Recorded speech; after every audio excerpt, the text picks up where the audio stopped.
e sou lighting designer, né, como as pessoas falam, mas nada mais é do que um arquiteto luminotécnico que trabalha com iluminação. E a minha parte de pesquisa são as oficinas visuais. O que que são as oficinas visuais? Os fotoreceptores que a gente nem tem dentro dos olhos. Então, nós, seres humanos, somos tricromatas. A gente tem aí os fotoreceptores que são calibrados no vermelho, verde e azul, que é o sistema RGB que é conhecido, né. Diferentes espécies têm diferentes, fotoreceptores. Os cães e os gatos, eles são dicromatas, eles se enxergam o azul e o amarelo. E os gatos ainda têm a vantagem de enxergar ultravioleta, né, coisa que a gente não enxerga, a gente não tem como ter essa percepção. Mas, nada mais é do que a iridescência das flores, asas dos pássaros, das penas, né, e das asas dos insetos. Então eles enxergam padrões de cor e brilho que a gente não enxerga.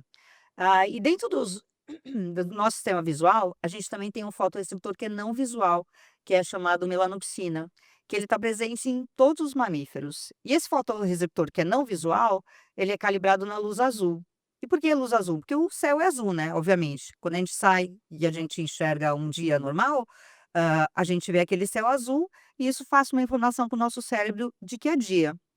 E durante a noite, se a gente entra com contato com a luz artificial e tem esse espectro azul dentro da luz, e toda luz branca tem o azul, porque é uma composição do azul, a luz branca, acaba que o nosso cérebro entende que é dia e não produz os hormônios da melatonina. Tem gente que acha que o hormônio da melatonina é o responsável pelo sono, mas não é. A melatonina é responsável pela regeneração das células. E aí, se você não dorme, você não produz a melatonina. O sono é super importante e a gente só produz a melatonina durante o sono REM, que é aquele sono mais profundo. A melatonina, ela está presente no nosso organismo e ela ajuda a regenerar as células. Por exemplo, a criança é durante o sono que ela cresce. Então, o responsável por esse crescimento é o hormônio da melatonina. Durante a gestação, a grávida, quando o feto cresce, é o hormônio da melatonina que está ajudando a desenvolver esse feto. E quando você entra em contato com luz artificial à noite, e luz artificial à noite é lâmpadas, né, mas também é nossos smartphones, é o televisor, é o computador, acaba que isso prejudica essa pessoa na melatonina. E muitas vezes a pessoa dorme mal e não produz esse hormônio e prejudica. Isso nas crianças prejudica o desenvolvimento do crescimento, que é durante o sono que a criança cresce, mas também desenvolvimento do cérebro. Então a luz artificial à noite, chamada de poluição luminosa, é um problema muito sério e no exterior ela já é política pública. Então a gente tem aí desde 2017, a União Europeia já passou diretrizes para toda a comunidade europeia para aplicar a legislação, para mitigar os efeitos da poluição luminosa. Os animais noturnos, eles têm uma sensibilidade diferente daqueles, por exemplo, o gato é noturno, né, um animal noturno. É diferente do cachorro, por exemplo, que é diurno? Sim, em geral, todos os animais noturnos que eu percebo, eles têm essa visão ultravioleta e isso deve ter uma função, né, porque se imaginar que em pouca luz, a gente dentro do ambiente natural, a gente teria só a luz da lua para iluminar, e é uma luz bem fraquinha.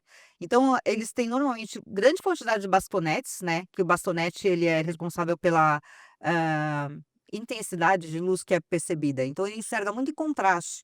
Então, dentro do escuro, a gente enxerga também. Você deve ter percebido que quando se apaga a luz, Você se habitua, né? fica bem escuro, mas depois de um tempo você se habitua e daí você enxerga em contraste. Então, quando você tem contraste entre cores, você enxerga bem com os bastonetes, porque eles têm uma visão em preto e branco. Eles só enxergam contraste. Mas os animais têm grande quantidade e eles têm essa visão ultravioleta que também deve ajudar.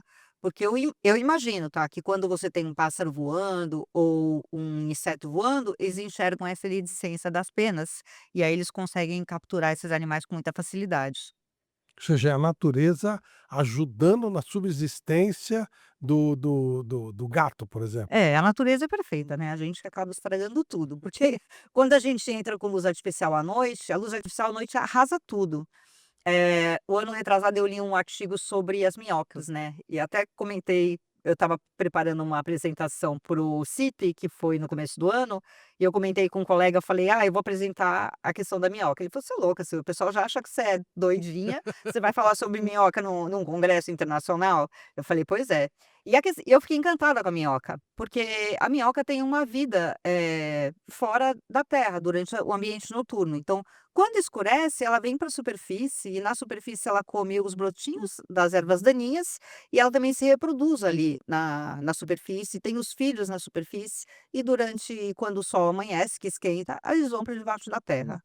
Mas quando você coloca a luz artificial nos canteiros, em primeiro momento 87% dessa população de minhoca se extingue e a longo prazo ela desaparece. Então fica aquela terra seca.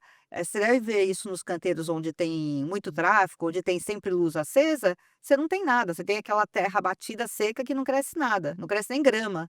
E não vai crescer, porque a luz artificial acaba com tudo.